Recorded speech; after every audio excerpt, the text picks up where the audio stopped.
Assalamualaikum, salam selamat dan sejahtera, saling mendoakan di antara kita. Jawablah waalaikumsalam, jawablah waalaikumsalam. Pak Camat jualan tomat, yang beli harus hormat. Kita umat Nabi Muhammad, jawab salam harus semangat. Sekali lagi ya, Assalamualaikum warahmatullahi wabarakatuh. Alhamdulillahirabbil alamin, wassalatu wassalamu ala asrofil anbiya'i wal mursalin wa ala alihi washabbihi ajmain. Amma ba'du. Puji syukur marilah kita ucapkan kepada Allah Subhanahu wa ta'ala, karena atas berkat rahmatnya lah kita masih diberikan kesempatan untuk berdiri dengan tegak, bernapas dengan bebas dan gratis. Alhamdulillah. Salawat dan salam tak lupa senantiasa tercurah limpahkan kepada Nabi besar kita Muhammad Sallallahu Alaihi Wasallam. Tidak lupa kepada para keluarganya, para sahabatnya, para tabi'in-tabi'atnya, serta kita selaku umatnya. Amin ya robbal alamin.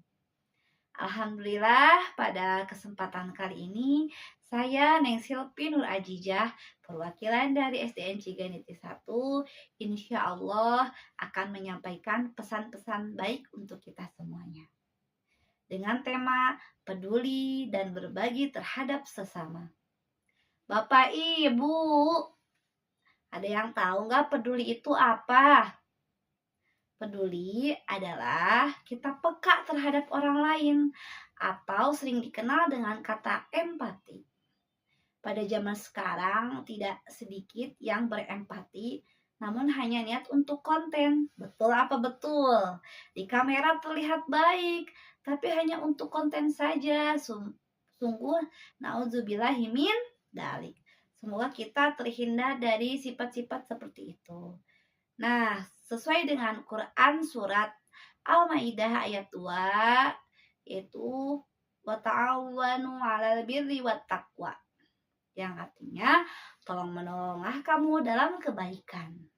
Maksud tolong menolong di sini artinya kita harus peduli dan berbagi terhadap sesama. Karena kebaikan itu adalah salah satu bentuk takwa kepada Allah Subhanahu wa ta'ala. Sesuai dengan Quran surat Al-Baqarah ayat 286 yang berbunyi, A'udzu billahi minasyaitonir rajim. Bismillahirrahmanirrahim. La yukallifullahu nafsan illa wus'aha, yang artinya Allah tidak membebani seseorang melainkan sesuai dengan kesanggupannya. Yang artinya di sini apabila kita mempunyai harta yang berlebih, alhamdulillah oleh Allah dicukupkan, dilebihkan, maka kita bersedekah, bersedekah, berinfak. Apabila kita tidak punya harta, Allah tidak akan membebani. Kita bisa bersedekah melalui tenaga. Apabila kita kurang bertenaga, takutnya uzur atau sudah tua, bisa berbagi dengan ilmu. Bahkan ada yang lebih simpel dari diri kita, dari wajah kita. Betul, ini adalah senyuman.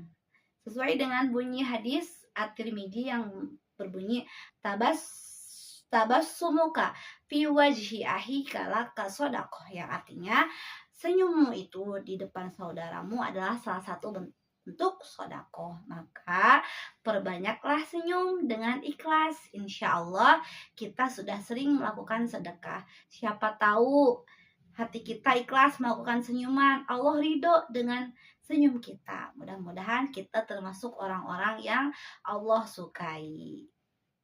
Senyumlah, syukuri hidupmu, tunjukkan pada dunia bahwa kau mampu. Masih banyak yang lebih susah hidupnya.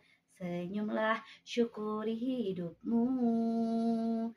Nah, ternyata Senyum adalah salah satu bentuk bersyukur kepada Allah, maka perbanyaklah senyum. Dengan senyum kita bisa bersedekah dan sekaligus bersyukur kepada Allah. Kenapa sih kita harus peduli dan berbagi terhadap sesama? Karena Allah akan memberikan 6 garansi kepada orang yang suka berbagi atau bersedekah.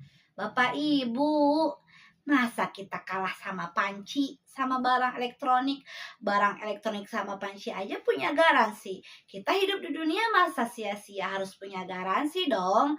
Maka ayo kita kenali apa saja garansi dari Allah. Pertama, dikabulkannya doa-doa. Mengapa demikian? Karena Allah suka kepada orang yang suka berbagi. Allah senang kepada orang-orang yang senantiasa berbagi. Apalagi sedekah subuh itu sangat dahsyat sekali. Kenapa ya? Karena di waktu subuh itu mustajabnya doa. Malaikat ikut mengaminkan doa-doa kita. Mustahil jika doa malaikat Allah tolak. Yang kedua, dihapuskannya dosa-dosa. Subhanallah, Allah maha baik ya.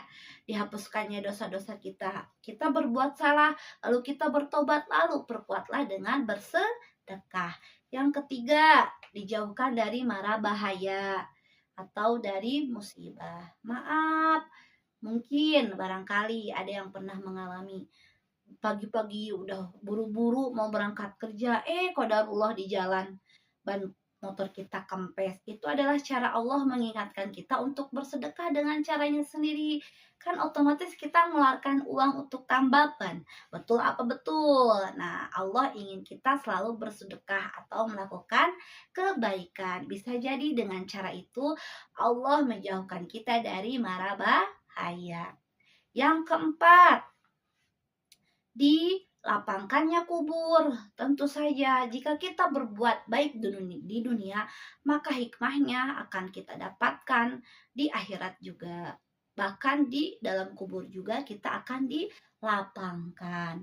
Lalu yang kelima, dimudahkan dalam sakaratul maut. Karena pernah gak Bapak Ibu lihat orang yang berpamitan mau tidur, mandi dulu, bersih-bersih dulu, lalu berpamitan untuk tidur. Padahal pas dibangunkan sudah meninggal. Sungguh ringan sekali, dimudahkan sekali. Bahkan ada orang yang meninggal dalam keadaan baik, sedang membaca Al-Quran, sedang bersolawat, bahkan sedang sholat. Berarti selama hidupnya dia melakukan kebaikan-kebaikan. Bisa jadi kebaikan diantaranya selalu berbagi kepada orang lain. Apakah Bapak Ibu ingin tahu yang keenam? Nah, yang keenam adalah menjadi ahli surga. Kenapa menjadi ahli surga? Karena itu tadi Allah suka terhadap orang-orang yang selalu berbagi. Karena tidak sedikit juga yang berkecukupan, bergelimang harta, tapi sulit untuk berbagi. Karena apa? Merasa itu adalah haknya. Padahal setiap harta yang Allah titipkan kepada kita ada hak orang lain. Makanya kita harus bersedekah, berinfak, dan berbagi kepada orang lain. Karena tidak ada ceritanya orang yang berbagi kepada orang lain menjadi miskin. Yang ada Allah akan menambahkan keberlimpahan untuk yang bersedekah. Bapak Ibu, mau nggak jadi ahli surga atau mendapatkan 6 garansi dari Allah? Mau kan? Maka dari itu, marilah kita peduli dan berbagi terhadap sesama. Apalagi momen ini adalah momen bulan Ramadan. Sebentar lagi setelah Ramadan itu ada Idul Fitri. Biasanya Idul Fitri itu adalah ajang untuk bersilaturahmi. Nah, silaturahmi ini adalah salah satu bentuk kepedulian kita terhadap keluarga. Kenapa? Karena ternyata Allah lebih suka kita berbagi ke orang terdekat dulu. Misalkan kepada orang tua, kepada istri, kepada suami, kepada anak, kepada saudara-saudara kita, dan lingkungan sekitar kita. Jangan sampai kita jauh berbagi ke negeri seberang, ke pulau seberang, tapi tetangga di sekitar kita masih kekurangan dan kelaparan. Nauzubillahi min dzalik. Maka dari itu Allah menganjurkan kita untuk berbagi ke lingkungan sekitar kita.